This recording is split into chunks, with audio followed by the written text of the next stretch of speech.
ഇടുക്കി കഞ്ഞിക്കുഴി പഞ്ചായത്തിലും ജലജീവൻ മിഷൻ പ്രവർത്തനങ്ങളുടെ പേരിൽ വൻ അഴിമതിയെന്ന് നാട്ടുകാർ. റോഡ് വക്കിൽ പൈപ്പ് സ്ഥാപിക്കുന്ന പ്രവർത്തനങ്ങളിലാണ് വൻ അഴിമതി നടക്കുന്നത്. വേണ്ടത്ര ആഴത്തിൽ പൈപ്പുകൾ സ്ഥാപിക്കുന്നില്ലെന്നും ഡ്രഡ്ജ് വെട്ടിയ ഭാഗത്ത് കോൺക്രീറ്റ് ചെയ്യുന്നതിലും കരാറുകാരൻ മാനദണ്ഡങ്ങൾ പാലിക്കുന്നില്ലെന്നുമാണ് ആക്ഷേപം. കേന്ദ്ര സംസ്ഥാന സർക്കാരുകൾ സംയുക്തമായി നടപ്പാക്കുന്ന ജൽജീവൻ മിഷൻ ശുദ്ധജല വിതരണ പദ്ധതിയുടെ നടത്തിപ്പിൽ ജില്ലയിലാകമാനം വ്യാപകമായ ക്രമക്കേടുകളാണ് ഉയരുന്നത്. പൈപ്പ് സ്ഥാപിക്കുന്നത് ഉൾപ്പെടെയുള്ള നിർമ്മാണ പ്രവർത്തനങ്ങൾക്ക് മേൽനോട്ടം വഹിക്കാൻ ജലവിഭവ വകുപ്പിന്റെ ബന്ധപ്പെട്ട ഉദ്യോഗസ്ഥർ ആരും എത്താറില്ല. റോഡിൽ വേണ്ടത്ര ആഴത്തിൽ ട്രെഞ്ച് സ്ഥാപിക്കാറില്ലെന്നതാണ് മറ്റൊരു വിഷയം.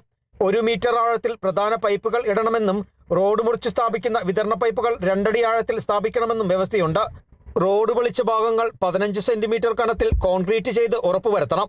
കഞ്ഞിക്കുഴി പഞ്ചായത്തിൽ വാഗച്ചുവട് മേഖലയിൽ നടക്കുന്ന പണികളിൽ വ്യാപക ക്രമക്കേട് ഉന്നയിച്ച് നാട്ടുകാർ രംഗത്തെത്തി.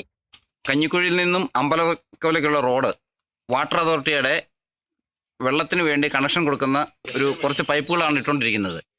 അപ്പോൾ ഓരോ വീടുകളിലേക്കും റോഡ് മുറിച്ച് കടത്തി പൈപ്പ് കണക്ട് ചെയ്യുന്നുണ്ട്. അത് ചുമ്മാ മണ്ണിൻ്റെ മുകളിൽ കൂടെ കോൺക്രീറ്റ് എന്ന് പറയാനില്ല, ഇതുപോലെയുള്ള ഈ പാറപ്പൊടി കൊണ്ടുവന്നിട്ട് ആണ് ചെയ്യുന്നത്. അത് 1 സെൻറ്റിമീറ്റർ കനം പോലുമില്ല. കാരണം 100 വീട്ടിലേക്ക് മുറിച്ച് കടത്തി കഴിയുമ്പം മഴക്കാലം വന്നു കഴിഞ്ഞാൽ ഈ റോഡ് കുളമായി പോകും. അതുപോലെ തന്നെ സൈഡ് എടുക്കുന്നതെന്ന് പറഞ്ഞു കഴിഞ്ഞാൽ 15 സെൻറ്റിമീറ്റർ കനം വേണം. 15 സെൻറ്റിമീറ്റർ കനം വേണ്ടടുത്ത് 5 സെൻറ്റിമീറ്റർ പോലും ഇല്ല. പ്രധാന പൈപ്പുകൾ ഇടുന്നത് പലയിടത്തും 1.5 അടി മാത്രം ആഴത്തിലാണെന്നും റോഡ് മുറിച്ചിടുന്ന വിതരണ പൈപ്പുകൾ 20 സെൻറ്റിമീറ്റർ പോലും താഴ്ത്തിയിടാത്തത് മൂലം പൈപ്പുകൾ എളുപ്പം തകരാറാവാനുള്ള സാധ്യതയും നാട്ടുകാർ ചൂണ്ടിക്കാട്ടുന്നു. 5 സെൻറ്റിമീറ്റർ മാത്രം കനത്തിൽ കോൺക്രീറ്റ് ചെയ്ത് കരാറുകാരൻ സ്വന്തം ലാഭം മാത്രം കണ്ടു പ്രവർത്തിക്കുമ്പോൾ വാട്ടർ അതോറിറ്റി ഉദ്യോഗസ്ഥരും ഗ്രാമപഞ്ചായത്ത് അധികാരികളും ക്രമക്കേടിന് കൂട്ടുനിൽക്കുകയാണെന്നുള്ള ആക്ഷേപമാണ് ഉയരുന്നത്. Kerala vision news, Idukki.